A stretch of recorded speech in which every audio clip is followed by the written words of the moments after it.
Kumusta po mga kababayan? Welcome po sa Kainang Pinoy. Ang ipipresent po ngayon namin ay ang pesang isda, brought to you by Mga Luto ni Mahal. Ito po ang ating mga gagamitin. Striped bass, or pwede po tayong gumamit ng bangus dito. Small size onion, ginger o luya, 1 tablespoon of fish sauce or 1 cup of water, salt and pepper, pechay or bok choy, olive oil or any other cooking oil. Tara na po mag-umpisa.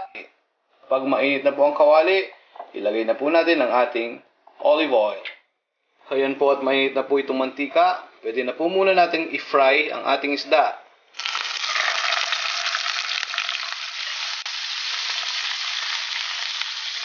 Samantala po, habang hinihintay po natin maprito yung isda, pwede na po natin gawin ang sabaw ng pesa. Po natin yung 1 cup of water sa kawali.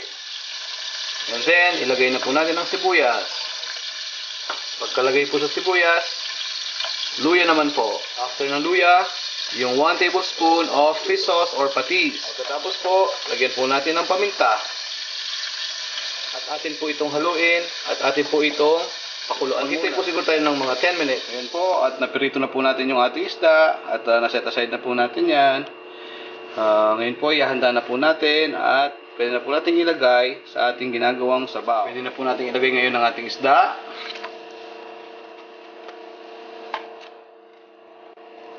Hayaan po natin muna itong kumulo. Ayan po at kumukulo na.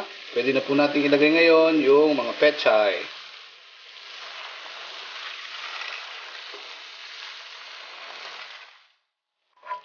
Ganyan naman po kadali yan. Pwede po natin tikman ng sabaw pa lang ngayon. At kung lagyan po natin ng asin, kung kinakailangan, para maging malasa po ang ating sabaw. At pag po nalagyan na po ng konting asin kanina, at natikman na po namin na okay na ang lasa, pwede na po natin itong serve. Ito na po ang ating pesang isda. Maraming salamat po muli sa pagsubaybay nyo sa Kainang Pinoy. Samahan nyo na po kaming ng aking mahal. Hanggang sa muli po.